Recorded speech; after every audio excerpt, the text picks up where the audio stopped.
In early November 2017, Sonic Team released their newest mainline 3D Sonic game titled Sonic Forces. This game had been highly anticipated by fans due to the fact that the last mainline 3D Sonic game to be released was a Wii U exclusive back in 2013 called Sonic Lost World. And like many Sonic games since Shadow the Hedgehog, Sonic Forces unfortunately did not gain good reception amongst both critics and fans alike. While there are exceptions, again as with any Sonic game, Sonic Forces has been seen by many to be a failure on Sonic Team's part. There are multiple reasons why that is, and there are already countless people on the internet talking about issues that they have had with the gameplay and how much it pales in comparison to Sonic Generations, despite the fact that this is supposed to be an upgraded version of the same engine, and the game even recycles many of the same features that previous 3D Sonic games had. So I don't want to talk a whole lot about the gameplay of Sonic Forces necessarily, but rather I want to talk to you guys about the story itself and how the narrative is presented. And by the way, I will be discussing the entire story as a whole from beginning to end, so spoiler warning for everyone here. Without further ado, let's get started.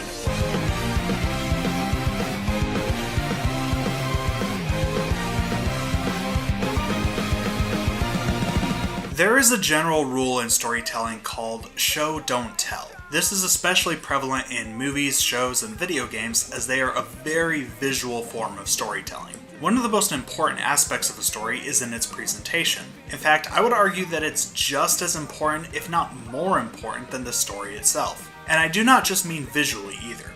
If you present a story in a way that the audience can understand it and feel engaged in it, you can successfully trick your audience into thinking that your story might be bigger and better than it might actually be. Short films pull this off extremely well because they usually revolve around one very simple concept that, if you wrote down the entire story in a Word document, it might only make up about a paragraph. But the presentation of the short film itself is what makes it feel grander and makes it a truly great story. So how does Sonic Forces fare in the presentation category?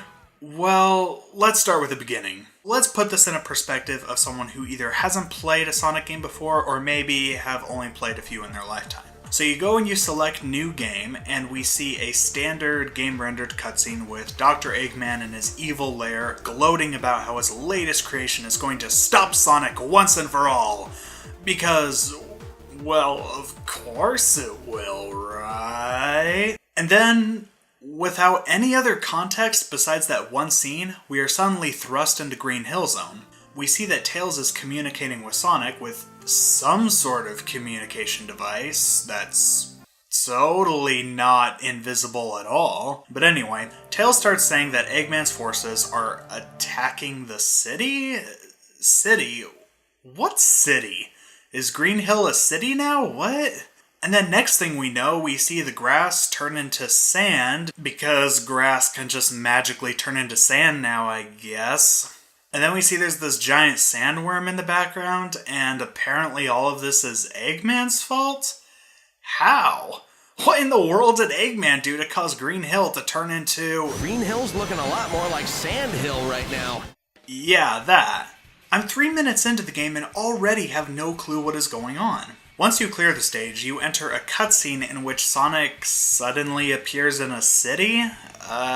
This city looks like it's nowhere near Green Hill Zone in any way, shape, or form. So already it's really difficult to imagine a transitioning period between just how far Sonic had to go from Green Hill to this random city.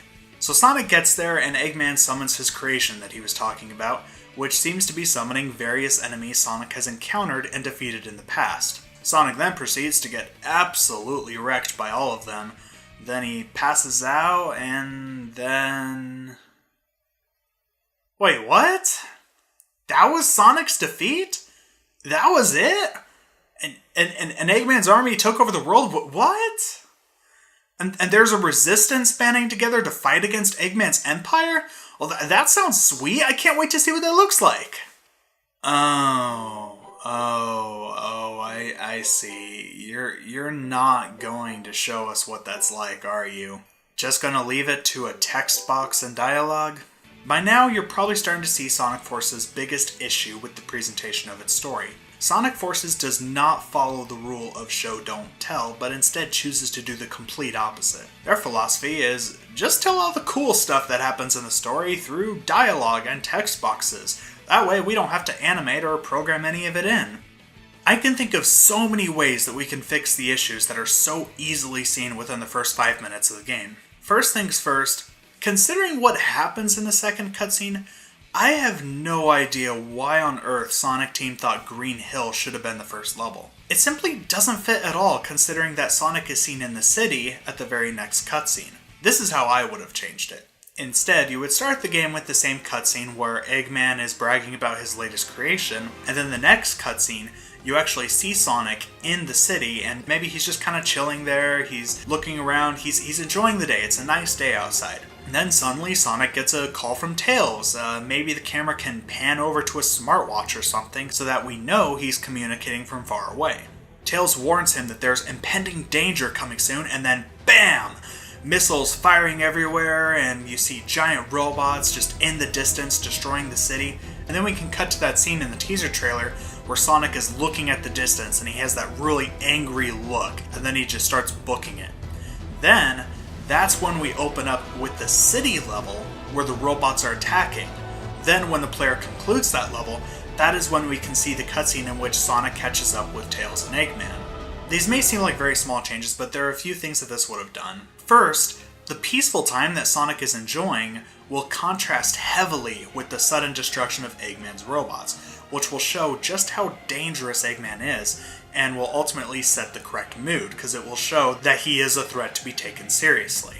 The second is that showing all this destruction happen would have been the perfect follow-up to the opening scene in which Eggman gloats about his new creation and how he means business this time, as well as being the perfect precursor to the second cutscene in which Sonic meets Tails and then is shortly defeated by Infinite. And again, if you notice, I really did not change much of anything at all. The story itself is left completely untouched. It remains the same on paper. Eggman has a creation that allows him to take over the world. Tails calls Sonic and Sonic runs to the rescue. Sonic tries to stop him and then fails. All that I did was present a scenario in which the game would show us what was going on, rather than simply telling us. So many times in the game, we are told that Eggman took over the world. We are told that there is this huge band of resistance members that are actively fighting. We are told that Sonic has been tortured for months. Yeah, he seems pretty chill for someone who's been tortured for months. We are told that brutal stuff is happening in the story, but the game makes barely any attempt to actually show us that any of this is true. As such, the game feels incredibly underwhelming, and the story just feels bare bones. It also doesn't help that this is the first mainline 3D Sonic game since Sonic Adventure 2 that did not have a pre-rendered cinematic opening or even a cinematic ending. I know that that's really nitpicking, but they really do help a lot when setting up the scope and tone of the story because they can be rendered and edited just like normal films due to being free of the limitations of console hardware. Plus, they just look really cool.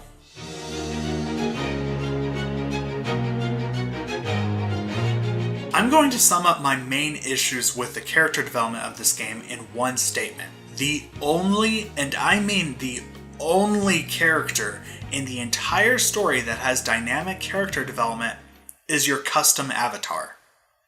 Never once did I think that that was going to be the case, but it is.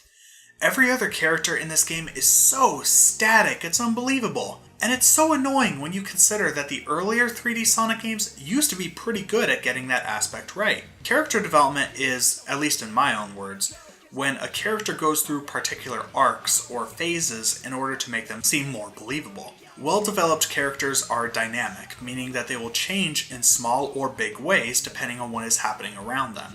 Let me illustrate this by talking about the Sonic game that accomplished this the most, Sonic Adventure 1. In the game, you need to play as Sonic, Tails, Knuckles, Amy, E102 Gamma, and Big the Cat. And each of those characters develop in their own unique way. Sonic, for example, though he doesn't necessarily change his views or opinions or anything dramatic like that, he doesn't simply remain overly confident and cheerful 100% of the time. He does go through periods of stress, worry, anger, and those natural quote-unquote human emotions. Tails does the same thing and even goes through a character arc where he learns how to become more independent and gain confidence. Little things like that go a long way in getting the audience invested in a character, and as such, invested in a story. Unfortunately in Sonic Forces, none of the characters really develop. Tails literally does nothing except say nerdy dialogue and get overly attached to classic Sonic for some reason. Not that I blame him, considering how this game turned out. Knuckles is narrowed down to just being an exposition machine, and classic Sonic has literally no point being in the game. And modern Sonic really only has one static personality trait. He's the sarcastic and cocky jokester that never gets put down. And it's really hard to feel any weight to the stakes that the story places when the main character himself is overly happy and overly optimistic about everything. The game tries to raise the stakes by telling us that Sonic was tortured for months on end, but then when you finally see him, he seems just happy and jokey. There's nothing about him that seems to have changed at all. And don't get me wrong, I'm not saying that he should go the Shadow the Hedgehog route and be depressed and edgy about everything, but what I am saying is that he needs to show some natural emotional responses, and in this game he never really does. Every time Sonic speaks, it seems like everything that has happened was just a big game for him, despite the fact that this is supposedly the worst thing that Eggman has ever done. And oddly enough, the one character that I never expected to get any character development is the only one that did. Your custom avatar character starts off as a frightened individual who wants to make a difference, but is held back by their own fear. With the help of Sonic and friends, the OC is able to overcome their fear and replace it with courage. It is this same courage that gives power to one of the Phantom Ruby prototypes that is used to save the world. I mentioned this in my playthrough with Ryan, go ahead and check that out if you haven't already. But the only thing that I think would have made it better is if the OC actually died when using the Ruby to remove the sun. It would have been a fitting end for the character having lived in fear of death their whole time, only to end up overcoming that fear and facing death head on. And it would have been nearly as heartfelt as when Sonic Adventure 2 first came out and everyone saw that Shadow sacrificed himself and died. Shame that didn't last long. In fact, I totally thought that was where they were going for in the game. I mean, he kind of just jumps directly into the sun and Tails starts to get worried about what happens, and just the way that everything is shot and told, I totally thought that they were going to kill him off. But hey, that's just me being nitpicky at this point. Personally, I usually hold the mindset that a story should never need a character to die in order to be good, but at the same time I acknowledge that it can really be used as a good tool to engage the audience if it's utilized properly. And I feel like here it definitely would have. But man, Barry Barrington, I wish the other characters were as well written as you.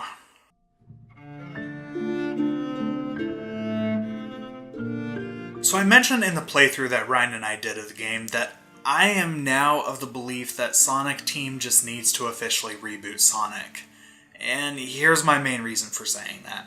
The continuity in the Sonic series is practically non-existent at this point.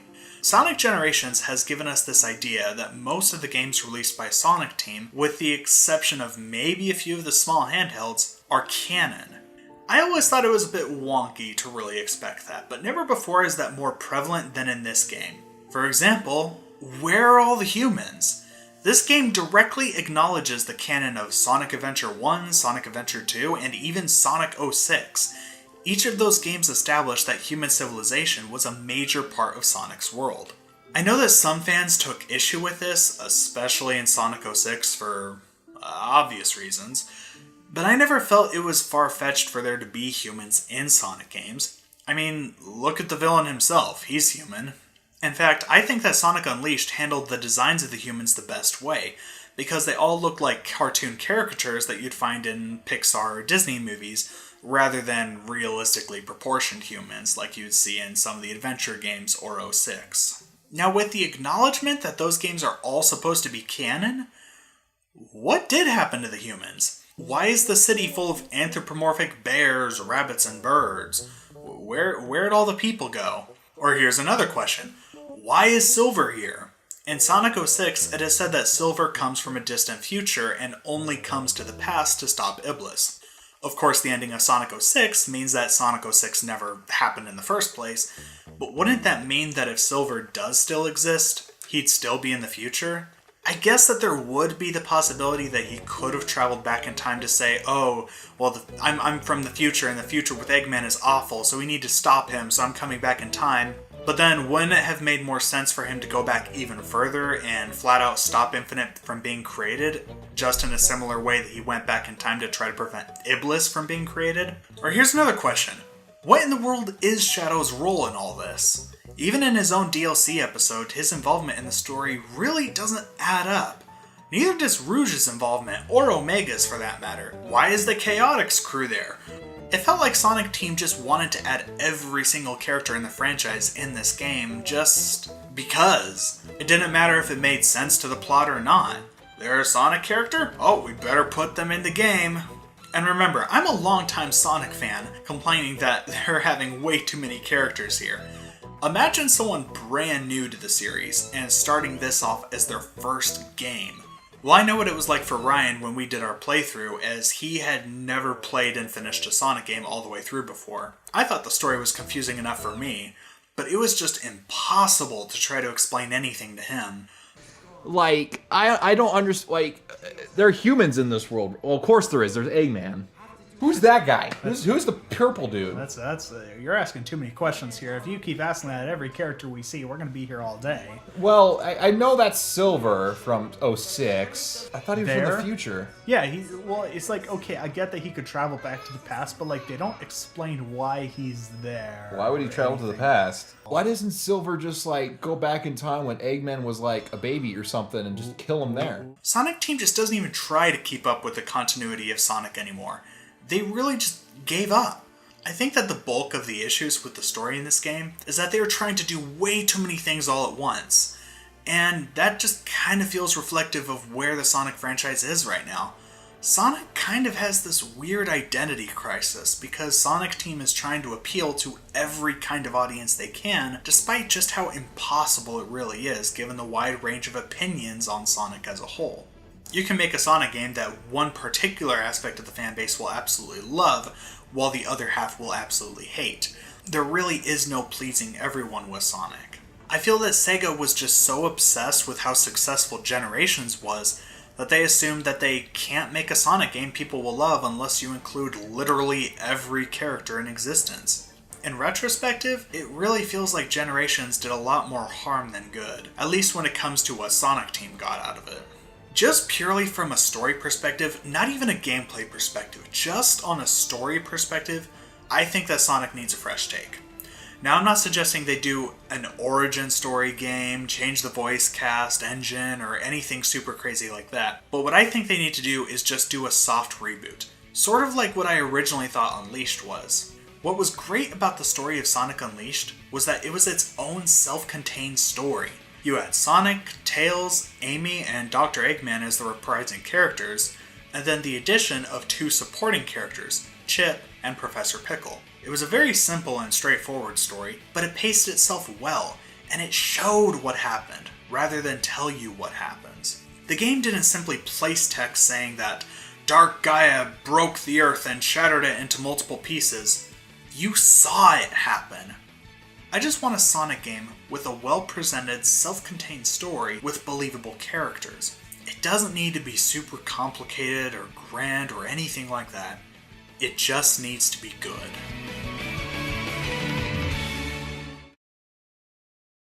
Thank you all very much for watching. Please feel free to leave your thoughts down below in the comments. Let me know if you disagree or agree. Considering this is the Sonic fanbase that I'm addressing here, I'm sure that there's going to be a wide range of opinions thrown at me. And while I've mentioned several stories in the Sonic franchise that I feel works well and what doesn't work well, I'm curious to hear what you guys have to say. If you guys can answer this in the comment section, which Sonic game do you feel has the best story and why? I look forward to hearing from you guys. Thank you very much for watching, and stay tuned next time on Into the Story. Take care.